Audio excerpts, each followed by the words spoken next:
ఇట్లో మీ cinema teaser trailer ఫంక్షన్కి ఇచ్చేసినటువంటి వేదిక మీద ఉన్న పెద్దలకి, మీడియా వారికి, ఇక్కడికి విచ్చేసిన ప్రతి ఒక్కరికి నా ధన్యవాదాలు తెలియజేసుకుంటున్నాను. ముఖ్యంగా ఈ సినిమాలో అందరూ హీరోలు కావాలని, ఆర్టిస్టులు కావాలని, డైరెక్టర్లు కావాలని వచ్చి చూపించారు. అలాగే రియల్ లైఫ్లో కూడా ఈ సినిమా తీసిన నిర్మాత గారు గొప్ప ప్రొడ్యూసర్ కావాలని మనస్ఫూర్తిగా కోరుకుంటున్నాను. థ్యాంక్ యూ ప్రసాద్ గారు, థ్యాంక్ యూ సో మచ్. అలాగే మా దర్శకుడు Harish, thank you so much. అలాగే నువ్వు కూడా రాజమౌళి గారి లాగా పెద్ద డైరెక్టర్ కావాలని మనస్ఫూర్తిగా కోరుకుంటున్నాను. తెలుగు ఇండస్ట్రీ పేరు ప్రఖ్యాతుల్ని ప్రపంచవ్యాప్తంగా తీసుకెళ్లాలని మనస్ఫూర్తిగా అభినందిస్తున్నాను. Thank you so much. అలాగే ముఖ్యంగా రామసత్యనారాయణ గారిని ఒకటి అడగాలనుకుంటున్నా వేదిక మీద. అందరూ ఒక్కొక్క సినిమా 2 సినిమాలు తీసి వెళ్ళిపోతుంటారు. ఆయన 100 సినిమాలు తీసి ఎలా సక్సెస్ చేశాడో ఇప్పుడు చెప్పాలి మీరు. చెప్తే అందరూ బాగుంటారు సార్, ఇండస్ట్రీ బాగుంటుంది. అలాగే ముఖ్యంగా మీకు, మా అన్నయ్యకి నా విన్నపం ఏంటంటే, ఇక్కడ చెప్తున్నాను, మన ప్రొడ్యూసర్ సంవత్సరం నుంచి డిస్ట్రిబ్యూషన్ ఆఫీస్ పెట్టండి. పెడతారా?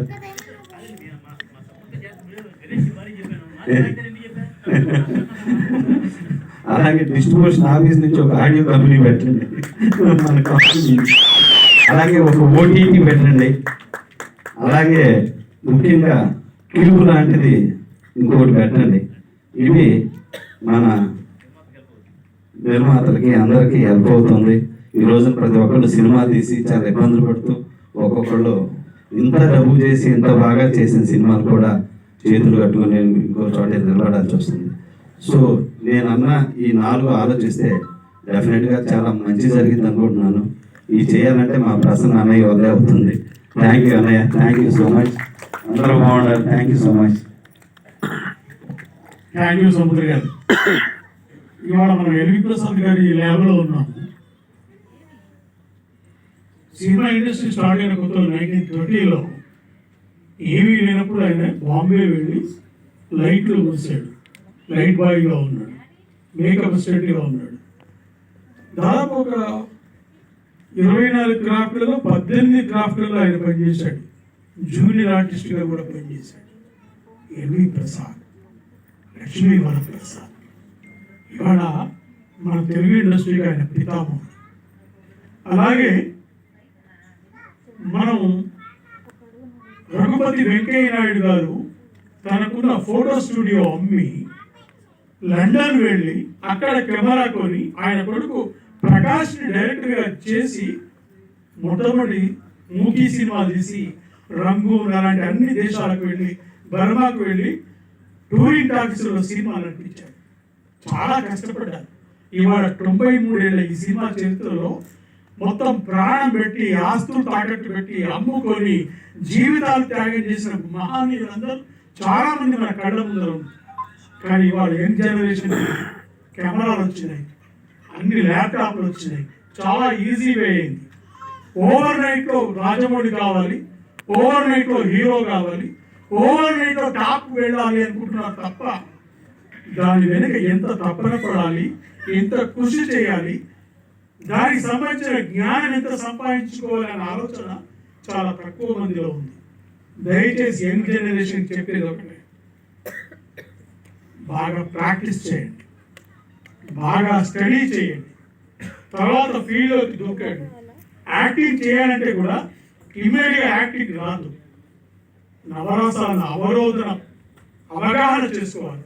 అలా చేసుకోవాలని మనం చేస్తూ మీరందరికీ కూడా ఉజ్వలమైన భవిష్యత్తు ఉంది.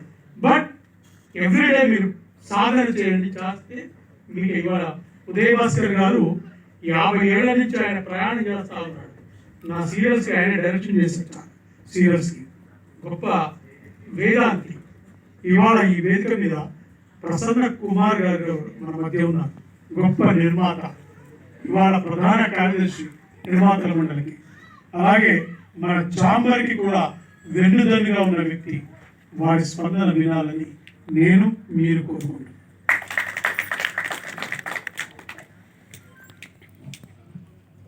ఇప్పుడు మీ సినిమా ఒక చిన్న సినిమాని ఆశీర్వదించడానికి వేదిక మీద ఇంతమంది మహానుభావులు మహామహులు వీళ్ళు వేదిక ముందు మీరు అంటే ఒక హౌస్ఫుల్ ఓవర్లోడ్ కలెక్షన్స్లో ఇంతమంది వచ్చినందుకు నిర్మాత దర్శకుల తరపున నా కృతజ్ఞతలు. సినిమా ఇండస్ట్రీలో ప్రతి ఒక్కరు 24 క్రాఫ్ట్స్లో వచ్చి చాలా అది సాధించాలని అనుకుని ప్రతి ఒక్కళ్ళకి ఆదర్శం ఎల్వి ప్రసాద్ గారు అవ్వాలి. వారం రోజులు తిండి తినకుండా ముడుచుకొని పడుకుని కష్టపడి ఆయన మన ఫస్ట్ టాకీ సినిమా ఆలమర హిందీ దాంట్లో యాక్ట్ చేశారు. మన ఫస్ట్ తెలుగు టాకీ సినిమా భక్త ప్రహ్లాద్లో ఆయన యాక్ట్ చేశారు. అలాగే తెలుగు తమిళ బైలింగల్ లాంగ్వేజ్ కాళిదాస్ ఆయన యాక్ట్ చేశారు. యాక్ట్ చేసి ఇవాళ ఇంత ప్రాంగణం ఇది మద్రాసు, బాంబే, హైదరాబాదు, భువనేశ్వరు, కొచ్చిన్ ఇన్ని చోట్ల ఇంత ప్రసాద్ స్టూడియోస్ అని పెట్టి ఆయన ఒక డైరెక్టర్గా ఎన్నో పెద్ద పెద్ద సినిమాలు ఏక్ దూజే కెరియర్ కానీ ఈవెన్ మిథున్ చక్రవర్తి రెండో సినిమా మిథున్ చక్రవర్తి రేఖతో ఈఎస్ రాజు గారు పోన్చంద్రరావు చేసే సినిమా అట్లా ఎన్నో సినిమాలు ఒక ఎన్టీ రామారావు గారిని పరిచయం చేసి మన దేశంలో ఎన్టీ రామారావు గారిని పరిచయం చేసిన ఘనత. అలాగే షావుకారు ఫస్ట్ హీరోగా షావుకారు జానకి గారిని ఎన్టీ రామారావుని హీరోగా పరిచయం చేసిన ఘనత ఎల్వి ప్రసాద్ గారు సాధించారంటే ఆ కష్టం, ఆ కృషి, ఆ పట్టుదల, ఆ దీక్షే ఎల్వి ప్రసాద్ గారి విజయం. ఇవాళ ఆ ప్రాంగణంలో మనం ఉన్నామంటే అది గుర్తుంచుకోవాలా, అది ముఖ్యం. ప్లస్ సినిమా ఇండస్ట్రీలో సక్సెస్ పర్సంటేజ్ ఎంత అంటే just 2 to 8% success percentage. Failure 95 to 98% దాకా ఫెయిల్యూర్ ఉంటుంది. 24 క్రాఫ్ట్స్లో ఎవరికైనా అవకాశం వస్తే అవకాశం నుంచి ఎంత ఎత్తుకైనా వెళ్ళొచ్చు. కానీ నిర్మాతలో 10 సూపర్ హిట్ సినిమా చేస్తే ఒక్క ఫెయిల్యూర్ సినిమాకి వెళ్ళిపోతారు అధపతానికి. నిర్మాతల మండలిలో ఇవాళ ఎన్నో సక్సెస్ సినిమాలు ఒక ప్రొడ్యూసర్ 100 డేస్ సినిమాలు చేసిన ప్రొడ్యూసరు ఇవాళ ఆయన నెలకు 5,000 రూపాయలు పెన్షన్ తీసుకుని పెన్షన్ మీద బతుకుతున్నారు. అది తెలుసుకోవాలి మనం. సో అంత కష్టంలో నిర్మాతలు ఉన్నారు. నిర్మాతలు అంత కష్టంలో ఉన్న పరిస్థితుల్లో ఇవాళ చిన్న సినిమా మన నోరి నాగప్రసాద్ గారు చేస్తున్నారు. డెఫినెట్గా డాక్టర్స్లో నోరి దత్తాత్రేయుడు గారు చాలా పెద్ద ఫేమస్. అలాగే మా నోరి నాగప్రసాద్ గారు కూడా నిర్మాతగా సక్సెస్ అవ్వాలని ఆయన ఎన్నో సక్సెస్ఫుల్ సినిమాలు తీస్తూ 10 సూపర్ హిట్తో పాటు ఒక ఫెయిల్యూర్ కాకుండా 11 సూపర్ హిట్లు చేయాలని మనస్ఫూర్తిగా కోరుకుంటూ ఆయన అలాగే చావా హరీష్ ఒక డైరెక్టర్గా ఆయన ఎంటర్ అవటమే ఇట్లు మీ సినిమా అని చెప్పి చెప్పారు. ప్రతి ఒక్కరికి మీ సినిమా అంటే సినిమా ఇండస్ట్రీలో అందరం కూడా మన సినిమా అని ఫీల్ అయ్యే మీ సినిమా. ఆ సినిమాని చేస్తూ డైలాగ్స్ అవి బాగా చేశారు. అలాగే మ్యూజిక్ డైరెక్టర్ ఆయన స్కూల్ అని చెప్పారు, ఆయన కూడా బ్రహ్మాండం చేశారు. కొరియోగ్రాఫర్ కూడా బాగా చేశారు. అలాగే కెమెరామెన్ యాదగిరి గారు కూడా బాగా చేశారు. ఇంతమంది కష్టం, ఇంతమంది అంటే ఒక చిన్న సినిమా అనుకుంటే చిన్న లేదు పెద్ద లేదు, సక్సెస్ సినిమా, ఫెయిల్యూర్ సినిమా. ఈ సంవత్సరం మనం చూసాం. గుంటూరు కారం మహేష్ బాబు గారు, సైందవ్ వెంకటేష్ గారు, నా సామిరంగా నాగార్జున గారు, రాజ్ తరుణ్ గారు, అలం నరేష్ గారు, ముగ్గురు ఉంటే ఒక్క చిన్న సినిమా హనుమాన్ ప్రపంచవ్యాప్తంగా చూపెట్టి. సో కంటెంట్ ఉన్న హనుమాన్ ఎక్కడికో వెళ్ళిపోయింది. ఎంతమంది స్టార్లు ఉన్నారన్నది కాదు, కంటెంట్ ఈజ్ ద స్టార్. అదే స్టార్, ఆ స్టారే నిలబెడుతుంది. డెఫినెట్గా అట్లా కంటెంట్ ఉన్న స్టార్గా ఈ సినిమా ఇంతమంది ఆశీస్సులు ఇక్కడ ఉన్న ప్రతి ఒక్కళ్ళు పేరున చెప్తున్నా ఈ సినిమా ఆడాలి, మనస్ఫూర్తిగా ఆశీర్వదిస్తున్నాం. గతంలో పెళ్ళిళ్ళకి వెళ్ళినప్పుడు ఓడల్లో అందరూ బంతి భోజనాలు పెట్టుకుని అందరూ నేను అన్నం వడ్డించినా, నేను నెయ్యి వడ్డించినా, నేను కూర వడ్డించినా అని అందరం ఊరు మొత్తం ఇది మన ఫంక్షన్ అని ఫీల్ అవుతూ చేసి అక్షంతలు వేసేటప్పుడు కూడా ఆ దంపతులు మా ప్రాణం పోసుకుని, మా ఆశీస్సులు పోసుకుని కళ్ళకాలం హాయిగా ఉండాలి, హాయిగా జీవిస్తూ ఉండాలని చెప్పి ఆశీర్వచనాలు చేసేవారు. కానీ ఇవాళ అద్భుతంగా కొన్ని కోట్ల రూపాయలతో పెళ్లిళ్ళు చేస్తూ ఉంటే సరే మళ్ళీ పెళ్లి కొడుకు ఇంకో పెళ్లి చేసుకుంటాడు కదా దానికి వద్దాం, పెళ్లి కూతురు ఇంకో పెళ్లి చేసుకుంటుంది కదా మళ్ళీ దానికి వద్దాం అంటే మళ్ళీ 2 పెళ్లిలకు మనం అటెండ్ అవ్వాలని కోట్ల రూపాయల ఖర్చుతో వెళ్తున్న రోజులాగా ఇవాళ మన సినిమా ఇండస్ట్రీలో ఉన్న పరిస్థితుల్లో ఇక్కడ వచ్చిన ప్రతి ఒక్కళ్ళు ఈ సినిమా సూపర్ హిట్ అవ్వాలని మనస్ఫూర్తిగా వాళ్ళ సినిమాలు ఆడకపోయినా ఆడాలని కోరుకుంటూ వచ్చిన వాళ్ళే ఉన్నారు. కానీ ఏదో పెదాల మీద మాట్లాడే వాళ్ళు ఇక్కడ ఎవరు లేరు. సో ఇంతమంది ఆశీస్సులు పోసుకొని డెఫినెట్గా ఈ సినిమా సూపర్ హిట్ అవ్వాలని ఈ ఆర్టిస్టులు వీళ్ళందరూ కూడా టెక్నీషియన్స్ కూడా పెద్ద ఆర్టిస్టులు పెద్ద టెక్నీషియన్స్ అవ్వాలి. అట్లాగే నాగబాబు సురేష్ కుమార్ గారి గురించి చెప్పాలి. ఆయన ఒక అద్భుతమైన పోరాట యోధుడు. ఆయన టీవీ సీరియల్స్లో డబ్బింగ్ సీరియల్స్ అని డబ్బింగ్ ఆర్టిస్ట్ అని కాకుండా మన ఆర్టిస్టులు మన టెక్నీషియన్స్ మన వాళ్ళు మన టీవీ సీరియల్స్ చేయాలని సారథి స్టూడియోలో ఫైట్ చేసి పోలీస్ స్టేషన్కి వెళ్ళి తర్వాత ట్యాంక్ బండ్ దగ్గర అమర్నాథ్ దగ్గర కూర్చొని మన వాళ్ళ కోసం పోరాడిన పోరాట యోధుడే ఇవాళ ముఖ్య అధ్యక్షుడు దగ్గర ఉన్నారు. ఇక మా సముద్ర చూస్తే తను చెప్పక్కర్లేదు, అసలు ప్రతిరోజు తను ఓపెన్గా నవ్వుతా లోపల ఎంత పడబాగ్ని పెట్టుకున్నా ప్రశాంతంగా నవ్వుతానే ఉంటాడు. అట్లాగే ఆయన అఖండాతో అద్భుతమైన విజయం సాధించారు ఆయన. అలాగే ఆయన చక్రవర్తి మా రారింగ నరసింహారావు ఆయన మామూలుడు కాదు. గ్యాంగ్ లీడర్ చిరంజీవి గారి సినిమా మీద దాని మీద డైరెక్ట్ చేశాడు సినిమా. ఇద్దరు పిల్లల ముసలి పోలీసు ఏసీ సూపర్ హిట్ సాధించిన రారింగ నరసింహారావు. ఆయన చిన్న సినిమాలు తీసింది చిన్న సినిమా కానీ విజయం సాధించిన అన్ని పెద్ద సినిమాలు. సో ఆయన ప్రతి సినిమాని కంటెంట్తో పెద్ద సినిమాలుగా చేసిన ఆయన రారింగేశ్వరరావు. ఇక మా తుమ్మలపల్లి రామసత్యాన్ని ఇందాక సముద్రం చెప్పాడు, సినిమాకి ఎకానమీగా ఆయన ఎన్ని సినిమాలు తీసినా ఎన్నిటిలోనూ ఫెయిల్యూరే లేదు, సక్సెస్ఫుల్ ప్రొడ్యూసర్. ఆయన ఎకానమీ బాగా బ్రహ్మాండంగా చేస్తాడు. 110 కాదు 1100 సినిమాలు చేసినా కూడా నష్టపోడు, అంత తెలియగలడు మా తుమ్మలపల్లి రామసత్యాన్ని. మా సాయి వెంకట్ 11 పాత్రలు చేసిన హీరో. ఆయన రామాంజలి చేస్తున్నాడు ఆయన. ఇక మా ఉదయ్ భాస్కర్ గారి గురించి చెప్పక్కర్లా. ప్రొడ్యూసర్స్ చాలా అనువుగా ప్రొడ్యూసర్స్ ఎలా కావాలంటే అలా అద్భుతంగా డైరెక్ట్ చేస్తూ ఏమిటైనా సాంఘికం చేసినా పౌరాణికం చేసినా జానపదం చేసినా ఏది కావాలన్నా మీకు ఏది కావాలంటే చెప్పండి, అది తీసుకోండి, ఎంత కావాలో తీసుకోండి, అంత తీసుకోండి అని చెప్పే ఉదయ్ భాస్కర్ గారు ఇంతమంది ఉన్నారు. ఎంతమంది టెక్నీషియన్స్ వీళ్ళందరూ డెఫినెట్గా అద్భుత విజయం సాధించి ఈ సినిమా వీళ్ళందరినీ మళ్ళా స్టార్స్గా మనం చూడాలని కోరుకుంటూ థ్యాంక్ యూ వెరీ మచ్. ఈ సినిమాకి ఇంతమంది బ్యాక్ బోన్స్గా ఉండి ఆశీస్సులు అందిస్తున్నారు, వాళ్ళందరికీ కృతజ్ఞతలు. వేదిక మీద IPS officer director general of police retired Krishna Reddy గారు ఉన్నారు. వారి అమూల్యమైన స్పందన తీసుకుందాం.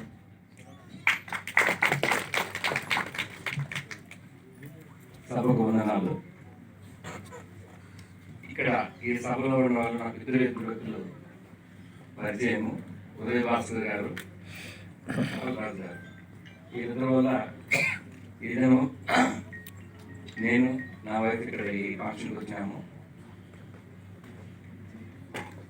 ఇది ఒక బయట ప్రపంచానికి ఒక వింత ప్రపంచంగా కనిపిస్తుంది. నన్ను కాశ్మీర్లో టెర్రరిజం ఎలా ఫైట్ చేయాలి, ఈశాన్య రాష్ట్రాలు ఇన్సూరెన్స్ ఎలా అణదొక్కాలి, నక్సలైట్ స్టేట్స్ నక్సలిజం ఎలా ఫైట్ చేయాలి అని అడిగితే గంటల కొద్దీ మీకు స్పీచ్ చేయగలుగుతాను. కానీ సినిమా రంగంలో సినిమాలు ఎలా తీయాలి, సినిమాలు ఎలా డైరెక్ట్ చేయాలి, ఎలా ప్రొడ్యూస్ చేయాలంటే అడిగాను. కానీ ఇక్కడికి వచ్చినప్పటి నుంచి చిన్న సినిమా అంటున్నారు. నాకు నా జీవితంలో పరిచయం అయింది ఫస్ట్ టైం 1999లో ఇలాగ ఒక ఫంక్షన్లో కూర్చున్న తాజ్ కృష్ణారావు. అప్పుడు జూనియర్ ఎన్టీఆర్ ఫస్ట్ మూవీ ఎవరు మనకు తెలిసినటువంటి రిక్వెస్ట్ చేయాలని. అప్పుడు first movie I think is done extremely well ఈ లాస్ట్ 25 years 26 yearsలో. అలాగే 2002-03 ఆ టైంలో కృష్ణరాజు గారు minister for external affairs, minister state for external affairs ఉన్నారు ఢిల్లీలో. అప్పుడు నేను డైరెక్టర్ సిఎస్ఆర్ హక్యంపేట ఉన్నాను, ఐజీసీఎస్ఆర్ సెంట్రల్ యూనివర్సిటీ సెక్రటరీ ఫోర్స్. ఆయన రిక్వెస్ట్ చేశారు, మా కొడుకు సినిమాలో ఫస్ట్ టైం ఇంట్రొడ్యూస్ చేస్తున్నాము, మీరు పర్మిషన్ ఇస్తే అక్కడ మీ దగ్గర షూటింగ్ చేస్తాను హక్యంపేటలో. పార్లమెంటరీ ఫోర్సెస్ నార్మల్గా బయట వాళ్ళు నేషనల్ సెక్యూరిటీ పార్టీ అలౌ చేయము, కానీ మనోళ్ళు కదా తెలుగు సినిమా చేస్తున్నా ఉన్నారు అని చెప్పి Prabhas first movie was shot in our campus. I had permitted. నేను అనుకున్నాను అంతా ఎందుకు ఛార్జ్ చేస్తే కదా కొద్దిగా పోలీస్ వెల్ఫేర్ ఫండ్ కొద్దిగా మనీ వస్తుంది కదా, వీళ్ళకి ఫెసిలిటేట్ చేసినట్టు ఉండాలి, ఇక్కడ పోలీస్ అధికారులు కొంత గమనం వస్తుందనే ఉద్దేశంతో క్లియరెన్స్ చేసి అప్పుడు షూటింగ్ చేశాడు 21 days. సో నా సినిమా ప్రపంచానికి నా నాలెడ్జ్ ఉండేది 2 సినిమాలు, ఒక జూనియర్ ఎన్టీఆర్, ఒక Prabhas. Both of them extremely well. ఎందుకు చెప్పానంటే ఇక్కడ మన ఏమంటారు అందరూ నూతనంగా ప్రొడ్యూసర్స్ కానీ లేకపోతే డైరెక్టర్ హరీష్ కానీ, బాలరాజు గారు, ఈ choreographers, actor and actress sitting stage, ఎవరైనా కానీ జీవితంలో ఏది సాధించాలన్నా కానీ ప్రప్రథమంగా ఫస్ట్ స్టెప్ వేయాలి. సో అది నేను అనుకునేది ఈ సినిమాతో డైరెక్టర్ కానీ, ప్రొడ్యూసర్ కానీ, కొరియోగ్రాఫర్ కానీ, కెమెరామెన్ కానీ, లేకపోతే హీరోయిన్ కానీ, హీరోయిన్స్ కానీ, హీరోస్ కానీ అందరూ చేస్తున్నారు. But what is most important is hard work and tenacity. They never leave your effort అన్నమాట. సక్సెస్ అనేది ప్రతి ఒక్కరికి ప్రతి ఒక్క సమయంలో సక్సెస్ రాదు, కానీ failures are the stepping stones for success అని you must have heard about it. So hard work తప్పనిసరిగా ప్రతి ఒక్కరు ప్రతి ఒక్క మానవ జీవితంలో సక్సెస్ అనేది జరుగుతుంది. ఇప్పుడు మ్యాటర్ ఆఫ్ టైం. ఇప్పుడు మీరు చూస్తూ ఉంటారు 1 million people like for civil services. ఒక ఫస్ట్ 100 ఉంటే కానీ ఓపెన్ క్యాండిడేట్స్ అయితే ఐఏఎస్ ఐపీఎస్ రాలేదు. 10 లక్షల మందికి ఫస్ట్ 100 రావాలి. 5 సంవత్సరాలు, 6 సంవత్సరాలు, 7 సంవత్సరాలు, 8 సంవత్సరాలు పట్టుబడి ఎదురు మాటలో ప్రయత్నం చేస్తూ ఉంటారు, కానీ సక్సెస్ వచ్చేవాళ్ళు వస్తుంది ఉంటుంది. ఇక్కడ సివిల్ సర్వీసెస్ సక్సెస్ రాలేదని మన వేరే దాంట్లో సక్సెస్ లేదంటే అది కూడా కరెక్ట్ కాదు. జీవితంలో పట్టుదల నుండి ఏదైనా మనం సక్సెస్ పథకాన్ని సంపాదించవచ్చు. Steve Jobs, I think all of you must have heard, iPhones we lost for cancer. మన భారతదేశంలో నీలకంఠ బాబా శిష్యుడు ఆయన. ఒకనొక సమయంలో వచ్చి టోటల్ డిప్రెషన్లో ఉండి చనిపోవాలని గంగా తీరంలో సూసైడ్ అటెంప్ట్ చేసే సమయంలో ఒక బుద్ధిస్ట్ నాకు ఆయన చెప్పారు, అందరూ చనిపోవాలి, పుట్టుకోవడంతో ఎప్పుడోసారి చనిపోవాల్సిందే, ఇప్పుడు నువ్వు చనిపోయి చేసేది ఏముంది, ఒకసారి నేను చెప్పే అప్లై చేసుకుని ట్రై చేయి. 10,000 గంటలు 10,000 hours ఇస్తే ఫోకస్. నువ్వేం చేస్తావు అనుకుంటున్నావు నీ జీవితంలో 10,000 గంటలు చేయి, దాని తర్వాత నువ్వు కొట్టాడుతుంది. So he went and focused for 10,000 hours on his profession, and then we saw whatever iTunes, iPhones, and you name anything, feature films, animated films. ప్రపంచంలో సక్సెస్ఫుల్గా అయింది. One of the few years I'm saying. So కాబట్టి ఎప్పుడు కూడా success గురించి we should never feel bad or anything like that. We should work for it. So ఇంతటితో ఈ speech మానేస్తాను. I want to congratulate once again our new producer, both of them, and also the director. తర్వాత ఎవరైతే కొత్తగా ఏమన్నా ఈ సినిమాకి efforts పెట్టారో వీళ్ళందరికీ అమ్మవారి ఆశీస్సులు ఉండాలని అమ్మవారిని ప్రార్థిస్తూ మీ అందరికీ ఇక్కడ అందరికీ అమ్మవారి ఆశీస్సులు ఉండాలని ప్రార్థిస్తూ వివరిస్తున్నాను. జై హింద్.